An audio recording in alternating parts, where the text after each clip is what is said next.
What's up, guys? Hello, Aljo. Thank you, first of all, for coming back to talk to us. I know it can't necessarily be easy. You've had a few minutes now to think about it. Just talk us through the emotions right now. Losing the belt, losing it to a guy like Sean O'Malley. How are you feeling and how do you think the fight went? It definitely sucks. I mean, I'm not going to lie about that. There was a lot coming into this fight. You know, the quick turnaround, everything. But I was happy to do it. No excuses. Sean, he did a good job of the one thing I knew he would be good at, and is that step back counter. And, it's just a good shot, man. I felt like I saw something else. I stepped in. He capitalized on the one mistake that I made, and I paid for it. I mean, I felt like the fight could have still kept going, to be honest. I rolled over to try to come back up, and as soon as he stepped in, I was fine, but it was just one of those things. Can't be mad at the ref. It is what it is, man. Losing sucks. It always does,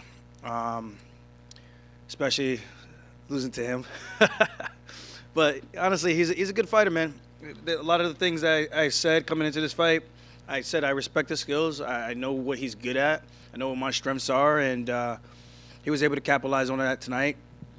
And I've been here before, man. I mean, a lot worse, though, with Marlon Moraes, and I was able to bounce back and put together a pretty good streak to even get the belt, you know. So it's just one of those things. Life goes on, and it's whatever you decide to make of it, you know.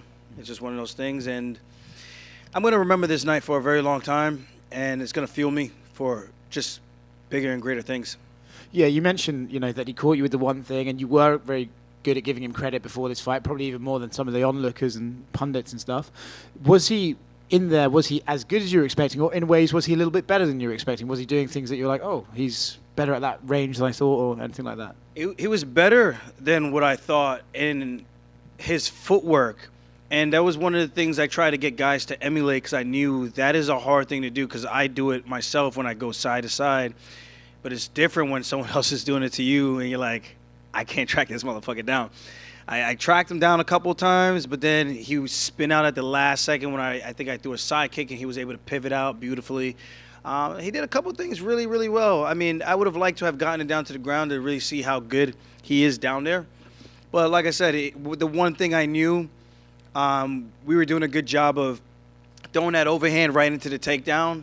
He threw the front kick, and right after I was like, okay, I think I got his timing. I threw the left hand, and as I was coming down, he stepped back. He hit a beautiful counter right, and it was a counter right. I think it was a counter right, and it was clean, man. It was clean, and I knew I was okay, but it was one of those things. You're rolling around on the ground. The ref doesn't really know how bad you're really hurt. I know the ref hasn't really seen me in that position before, so it's kind of hard to kind of give the benefit of the doubt.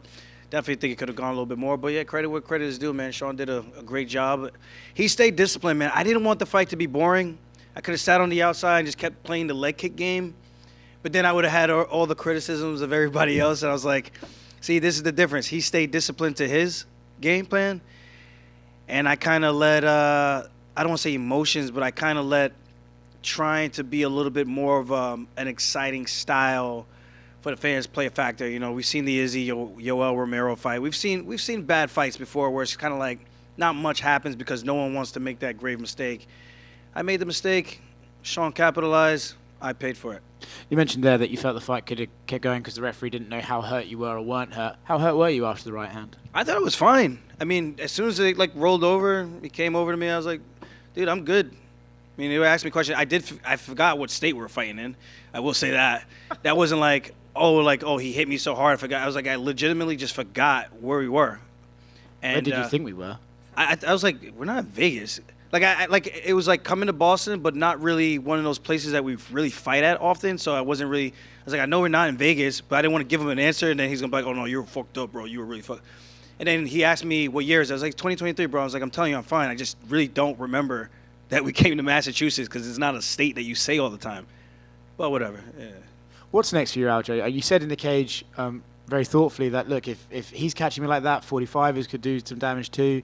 You want to go home and reflect. I'm sure you're not able to give an answer tonight. But when you look at this, and like you said, you came from the Rise lockout to come back and win a title, I'm sure that's the motivation to do so again. But do you do that at 35 or do you do it at 45? That's one of the things we gotta talk about. I mean, I would love to have a rematch. Uh, I just feel like even that first round, like, what did you guys think? What did you guys score that first round? I thought it was very close. I thought it was very close too, but I didn't know which way it was going towards. I mean, I know I landed a bunch of leg kicks. He landed a one cross to the body, and I got him on the cage at the end. I think I landed like 3 punches to the face maybe, and that was like the round. It wasn't very eventful, but I felt like we were both trying to establish our rhythm and our range. So I wasn't sure like which way the fight was really going into that second round. I would agree. I think it was one of those rounds that they were going to score it either way, you know. Yeah, so I don't know. I would like to see what the judges scored it. That would be interesting. But yeah, I don't know which way I'm going to go with things. Like I said, I would first and foremost love an opportunity to run that back and just to get some definitive answers. And maybe I could do, I don't want to say a better job because I feel like the guys I trained with were phenomenal, but maybe make it more intentful to have guys that are giving me that look going side to side, so I do a better job of preparing for that, because that ultimately was the one thing I was concerned with, and it was the one thing that he did a great job with, neutralizing my forward pressure, where I was like, you know what, let's play Matador, and I was trying to lull him in so that I could spin him to the cage, but he didn't really play the game. So it's just one of those things, a couple of tactical things I think I need to look at, and I think it's a very winnable fight. I think he's good at what he does. I'm good at what I do. So, Aljo, would you say an immediate rematch is what you would like the most? That is 100% what I would like the most. And it's not saying like Sean doesn't deserve to beat me. Like, he could go out there and beat me again. And I think it just strengthens his case that he's as good as he says he is. But I think I've earned, I would like to think that I've earned my right to get an immediate rematch. Yeah. And if you can clarify to people, because everybody says, oh, you know, he's huge for bantamweight, and obviously you are, but how hard are these weight cuts? Like, can you continue to fight at 135, no problem? I mean, you've made championship weight all the time, so. I mean, I could. Do I really want to? Not really. I wish we would just do like cage side weigh-ins like an hour or 30 minutes before, because guys won't cut the weight that we cut. It just would be impossible. And I think you would start seeing more people fighting up 2 weight classes. I truly do believe that. It's the same thing like wrestling and jiu-jitsu tournaments. You just can't compete when you're getting hit in the head, like severely dehydrated. It just wouldn't happen. I think guys would be smart enough to not do such a crazy thing. But I can still make the weight. It's just a lot harder, and it's a longer duration of dragging out that weight cut and trying to shrink incrementally all the way until fight week, until I step on the scale. And you had been very open about the August 19th date being a concern, that you didn't know if your body was going to be ready. You told us at media day that you felt 100%, but that's obviously pre-fight. Now that it's, you know, done, did you enter the fight 100%? Did the immediate or did the quick turnaround affect your performance, you think, in any way? I'm not gonna do that to Sean. I'm not TJ. I'm not gonna do that. I felt like I had a pretty damn good training camp. I think it's just the one thing that we probably left. I thought we left no stones unturned. That was the one thing we left unturned, was the footwork. But we thought we did a good job of it, but we didn't really simulate it as well as I thought we did. And I felt good. I'll leave it at that. I felt good. No excuses, man. I truly did feel like it was my night, and I made one mistake, and I paid for it. Thank you. Aljo in the front right here. All 3 judges actually had you winning the first round 10-9. Oh, that's nice. That's nice to actually win a close round. I feel like whenever it's a close round, I don't get it. Like, I don't get the round scored for me. But that's cool to hear, because it makes me feel like the work we were doing in the first round, now it actually, like, it gives me a little bit more clarity going forward, so that I know what type of tactical approach I want to take. Because Sean is not a guy you can fight just going forward, because he won't give you the opportunity to just sit and set his feet. He doesn't do that. And that is one of the things I've been saying about him for a very long time. He has really good footwork, and he has a really good 1-2, and a good step-back counter.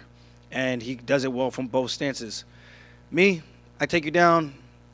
I think it's relatively known what I do on the ground. So he was able to implement his game plan and cause me to make the mistake. And congrats to him. He's a world champion now. He can actually solidify. I don't want to say solidify himself, but he can actually credit where credit is due. It's one thing to kind of get catapulted into that without actually proving yourself, but he proved it tonight, and he did something that a lot of guys couldn't have done to me in a very long time, and I think that's worth something to note. Kind of going off of that, a lot of the narrative after media day was, or your last few media days, is you were one of the few champions that says, like, I could lose, because a lot of these champions, they come in confident, they say, well, I'm going to beat this guy and then move on to this, but you've always been like, I might lose, like Sean might become a superstar after he fights me. So why has that always been your mindset, and why do you think other champions kind of don't carry that same mindset? I don't know. I don't know what makes them tick. I know for me, if you keep it real with yourself, and I think it helps you make the dangers a little bit more real when you actually face reality that you can actually lose. When you go in there, it's a fist fight, man. It's not we're sparring with shin pads on, bigger gloves, 16 ounces, headgear. No. This is shin bone on forearms, on your legs, the side of your head. 4-ounce gloves, pretty much bare knuckle, as close to bare knuckle as it gets. It's a tough sport. So to pretend that you are this invincible thing, I think is a little bit of a disservice. I think it helps me stay humble, and it helps me work harder, because I know there's always that possibility that this guy can have his night. And like I said, I was like, it has to be a cold night in Boston for this man to beat me, and that's kind of how I'm feeling right now. It's been a cold week, this entire week out here in Boston. That should have been the foreshadowing right there. Like, hey, man, something's up. Let's try to tighten some things up before we step into that octagon. But I think it's just a good mindset to have going in, that there is a possibility you could lose, but how can you make sure you line everything up and give yourself the best opportunity to win? Last one for me. They cut to you during Chris's fight. They would show you in the back. Was it hard watching that fight? Not hard. I mean, the hard part was obviously his leg and seeing him get kicked to the leg over and over. Like, that was the hard part, because I'm just thinking about health after he's done fighting. And it's always tough to see stuff like that. And I know Brad, because I trained down there at Extreme Couture. He's a cool dude. And I'm just glad both those guys came out as healthy as they possibly could. And hopefully Chris's legs aren't as severely beat up as it looked, because that's unfortunate. I think the guy's had like 25 or 26 surgeries, bro, and that's a lot. So hopefully he has a speedy recovery, and that's my guy, man. He's always been Captain America to me, someone I always looked up to. He just felt like he was always invincible, doing things that were unthinkable, and made it all possible. Like, to see him doing that, kind of around my age group, not really, but kind of. Aljamain, up to your right.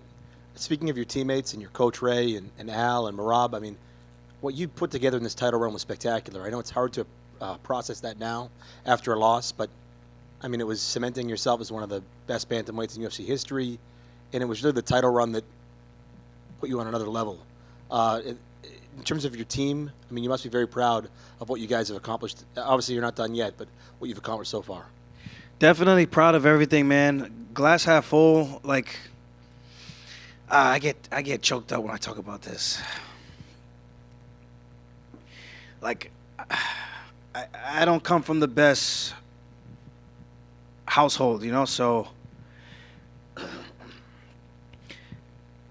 so just being able to find inspiration in other people and kind of carving out your own path. That's the one thing I love about the sport. It's allowed me to do things my way, and man, life is good. I got my family. I got my beautiful fiance. I don't want to cry on fucking camera, man. It's the things that matter the most in life. The competition is okay, but this has really helped change my life. Like, I know the UFC gets a lot of shit from like the fighters and stuff, but if it wasn't for them, man, I wouldn't have the life that I live today. And I told Dana that even at the weigh-ins yesterday, and Hunter, like, if it wasn't for them, like, half the things I've done in this sport wouldn't be possible. And the things I've been able to do for my family, bought my mom a house, doing a little real estate. I own 3 houses now. I'm set in terms of financial means. This is just icing on the cake. And I took a shot. I took a shot trying to come back and trying to do something unthinkable and making a dream into a reality. And I fell short, but it happens. So I'm super proud of everything I've done. No one can I'm bulletproof, man. No one can shake me mentally. No one but myself. So that's one of the things I would never get down on myself about. I've truly earned everything I've gotten, and that's the most important. And I just wish people would take other people's journeys and I played the heel and everything. It's all a game to me. I like having fun. It's a good time. I'm from Long Island. We break balls. We like to just have a good laugh. But at the end of the day, chase your dreams, man, because life is short. I'm 34 now. I started this game when I was 20 years old. I thought I was going to be the next youngest champion. Next to John Jones, came up short. And what a ride it's been, and knowing that door is going to close one day, it scares me a little bit, So I just try to make the most of every single opportunity I can. Aljamain, over here. Over here. So can you see the positive? Cut the onions. You're okay, man. We all love you. Can you see the positives as far as what you have done as far as your championship reign? You fought top-tier talent. You broke box office records. You did amazing things. Can we see the positives as far as your championship reign, as far as everything you have done so far? Yeah, I'm a glass half full kind of guy. I mean, even in this, I think most people would probably be really down on themselves, especially you lose to a guy like that who freaking 6'9" tattoos and shit like that. You're just like, how the hell? But glass half full, man. Life is good. It could always be worse. There's someone out there who's complaining about things that I have that they don't have. And I think that helps me keep things in perspective, that someone else out there always has it worse than we do. And I think that's the fortunate thing. You guys are all in here doing something that you enjoy doing, I hope. And being able to go to events and watch great shows like this, it's nothing short of a privilege that we have in this country. So I'm super proud of everything I've accomplished, everything I've done, and I do hope to add a little bit more to my. I hate using the word legacy because it's such a weird term. I feel weird saying it out loud, but just more to my resume and everything I've accomplished in the sport. I'm grateful. I'm down right now, but it's not down to the point where I'm going to be hiding from fans and shit like that. I don't care about that. People's words can't hurt me. The only thing that can hurt me is the ones that are closest to me, and that's my loved ones, So at the end of the day, dust myself off, get back on the horse. I've done it before, and just go again. You train under the mighty Ray Longo, Matt Serra, and you have teammates like Angry Al and also Marab. Angry Al. Yeah, Angry Al. What advice did they give you? Because they've been through the process, obviously, and they had the highest of highs, lowest of lows. What advice did they give you, especially after this? Well, we haven't really. I don't think we really actually talked like that yet. Just it's the fight game. We get caught. And I don't want to say I got caught because I feel like that's kind of taken away from Sean. He studied. He did what he planned to do if I gave him that opening, and he took it. So it's not really getting caught. He landed a great place shot, and, I made a mistake, and he capitalized on it. I think that's just the game we play. It's a game of inches. I could have gotten to the leg, and that could have changed things. And maybe it's him in here on the sadder side of things, So it's all just keeping in perspective. We've all been here before. We felt what it felt like to lose, to be knocked out, to be finished in front of millions. It ain't easy, man, putting your heart on the sleeve for the world to watch and judge and criticize. But this is the game we play. This is the game I love. And I'll be glad to come out here and do it again. Man, thank you. Right here. Just one quick question for you. You come into Boston, New Yorker coming to Boston is never going to be popular. Add in that you're fighting an Irish guy in a really popular Irish neighborhood. Does the crowd ever get to you? I know you say you like to play the heel, but I mean you're still a human. I mean when most of the crowd is cheering for him. Does that get to you a little bit? Nah, I mean, I think it makes it fun. There's a good guy and a bad guy. I don't know why I'm the bad guy, but I'm the bad guy. So it's like you just embrace it, have fun with it. I mean, it's kind of like a WWE kind of thing. I think we've all kind of grew up watching that. There's always someone you love to cheer for, someone you love to hate, and I think that's what makes it fun. I don't really look too much into that. I use the booze to kind of fuel me, you know, and God, I could have made that a boring fight, and just wouldn't. I probably wouldn't be here right now. But it is what it is. Yeah. No, it's a short answer. No, the booze don't bother me. If anything, it's I'm glad the crowd actually has a reaction, and it's different when they see me in the street. Oh, we love you. And then when I walk out to the arena, it's boo. This man sucks, and I enjoy it. I embrace the moment. At the end of the day. One day, there's no one going to be booing. There's no one going to be cheering. It'll just be me, hopefully cheering for my kids on the sideline, being a happy dad. You know, so I think that's what life's all about, man. Just taking the time out to smell the roses, and I'm definitely going to be sure to do that after this tough training camp, back-to-back, and take some much-needed vacation time with my fiance. She's done with nursing school, and we both just moved to Vegas. I think it's time we go hang out, go celebrate with some Funk Harbor tonight. It's not really a celebration, but, you know, just other accomplishments. And I'll be in Sydney, Australia, to go watch the fights. Just be able to kick my feet back, unwind a little bit, and be like you guys, just hang out and watch fights, talk a little shit, and drink a couple adult beverages. Thank you, guys.